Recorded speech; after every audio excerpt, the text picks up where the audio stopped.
So a bit of a disclaimer before we begin.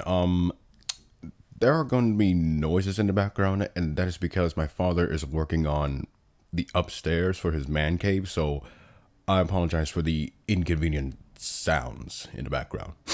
Also, at the time of me recording this, it would be October 17th, 2019. By this time, I'd become a 21-year-old man.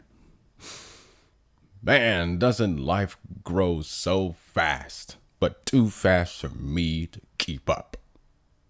But there are benefits of growing older, believe it or not. I just had to discover them by myself. Oh, God.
This is a new episode of the Brumakian podcast, ladies and gentlemen. Hello, everyone. My name is Demetrius, and I'm freezing my nuts off in this stupid cold.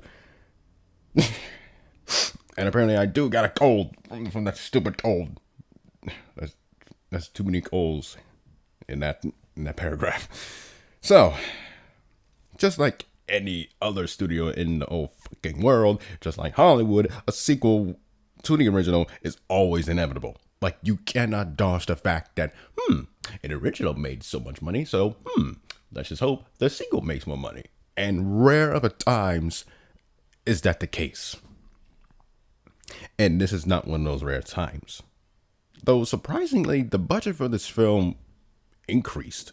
Not say increased, was higher than the previous.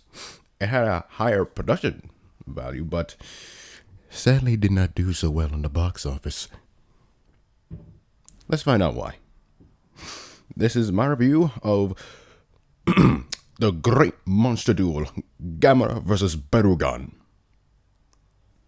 What is with Japan and their obnoxious titles? I don't get it. So, do you remember Plan Z? Well, damn you shenanigans, because the rocket crashes into a meteor, rendering it a complete failure. Gamera is free, and instead of taking a space tour, he heads back to Earth to destroy a dam, and then buggers off somewhere else in the world to find a volcano. And that's it for Gamera, at least for now. At least I hope that's for now. Within the first 5 minutes. Yeah, the movie has to remind you, hey, this is an original.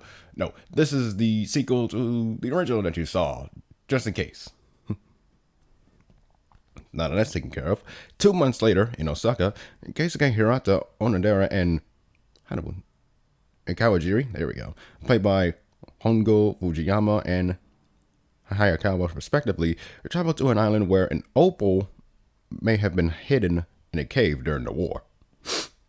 Apparently, they have a great idea to hide treasure.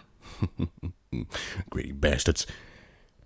But upon arrival, typical Monday it seems like, they were told by the villagers and a woman named Karen and Dr. Matsushita, played by Kyoko. Okay, they had to make some Background noises. Why do you do that?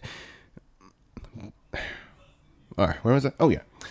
Played by Kyoko Inamani and Ichiru Sagai, I hope I said that right, respectively, and to not go into the cave or the place that they call the Hill of Death. That sounds like an amusement park attraction.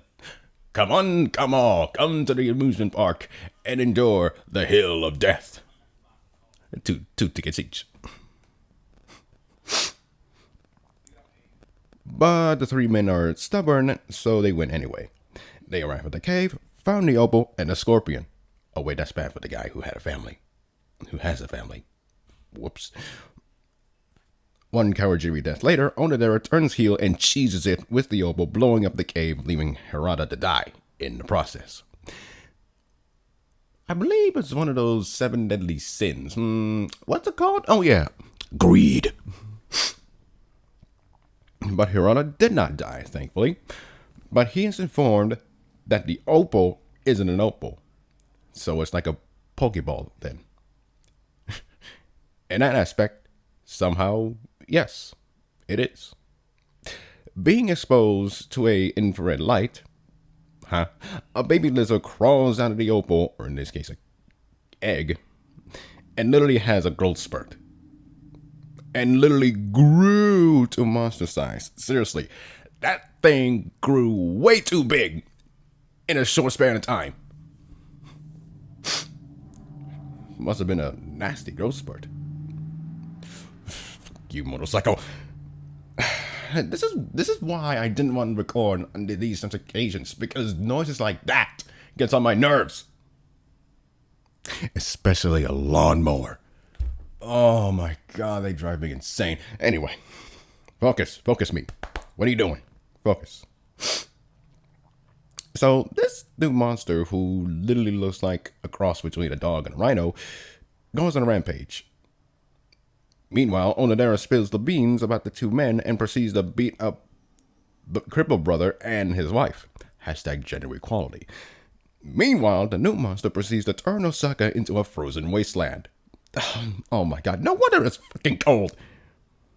Then suddenly shoots a deadly rainbow. Wait, what? I'm sorry, what? Did I read that right? Yes, it shoots a deadly rainbow.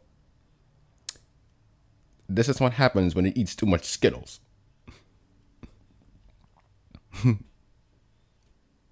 And now, 45 minutes later into the movie, Gamera arrives into Osaka to taste those Skittles that the lizard has.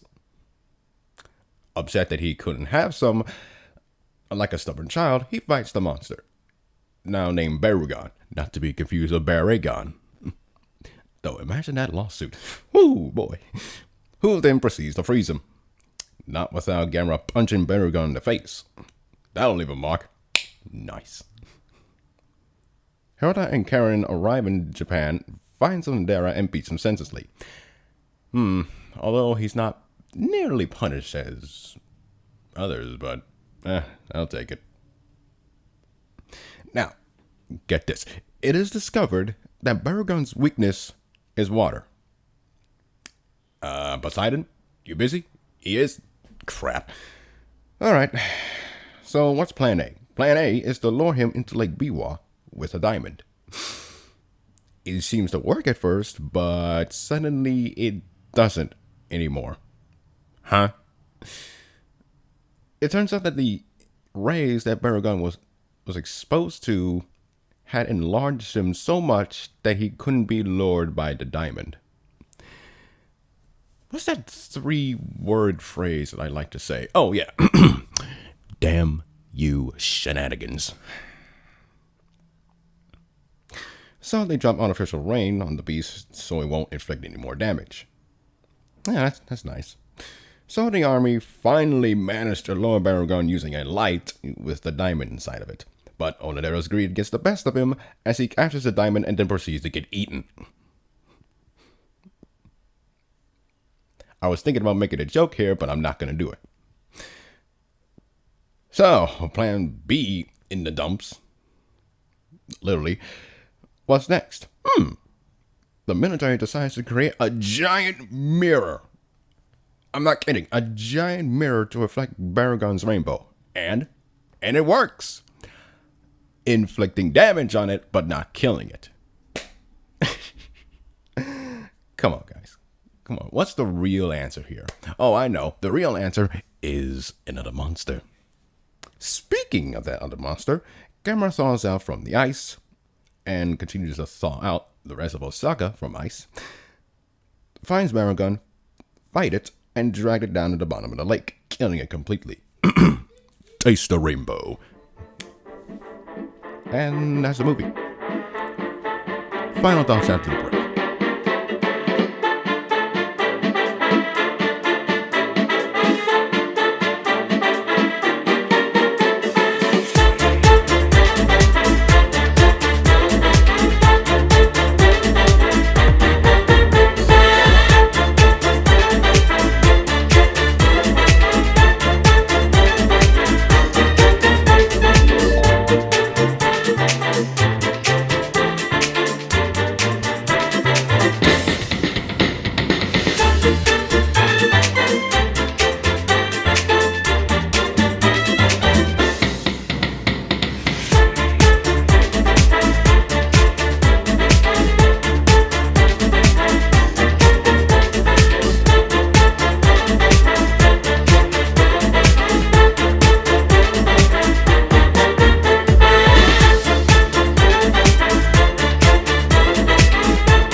Okay, so final thoughts.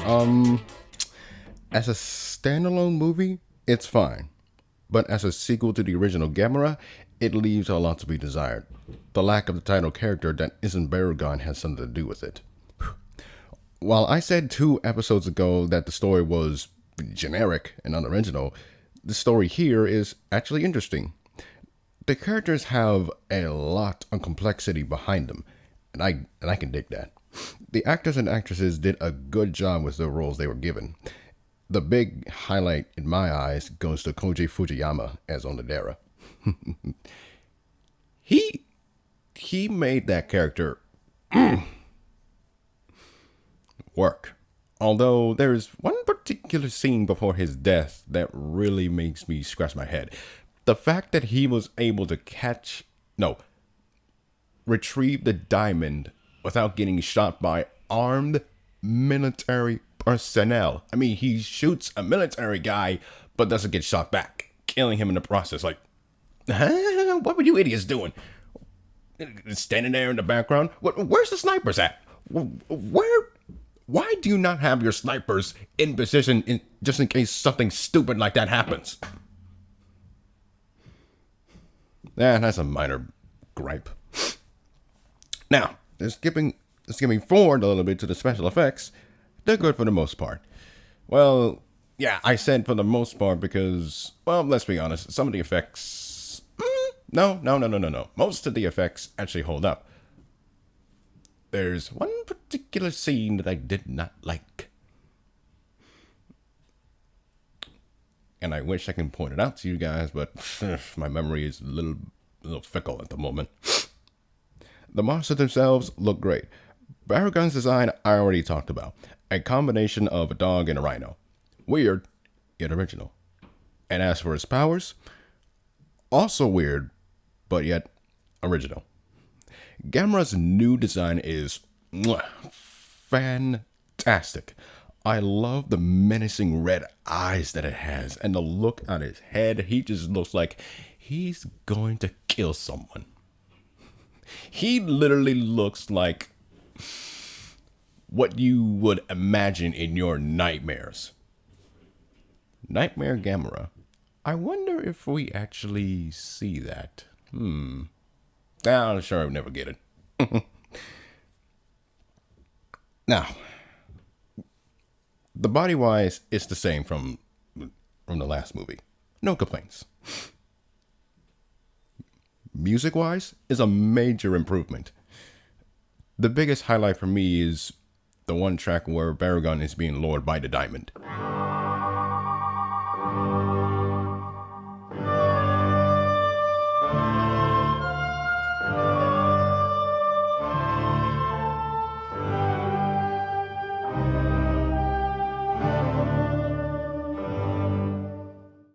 So, in short, the music is a humongous improvement, no complaints there. Also. So, overall, Gamera vs. Barugon is, well, to put it bluntly, just like the original, it's decent if not flawless. It gets a solid 65 deadly rainbows out of 100. It's good for a rent. Only once. Though if you're curious enough, you can even buy it twice. Did I say buy? I meant rent. Well, that does it for this review.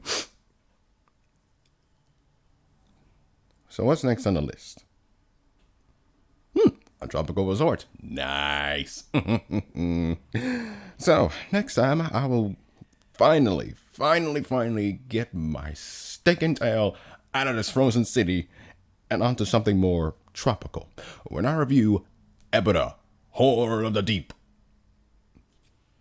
Wait, Ebi means shrimp. So there's like 100 shrimp in the water?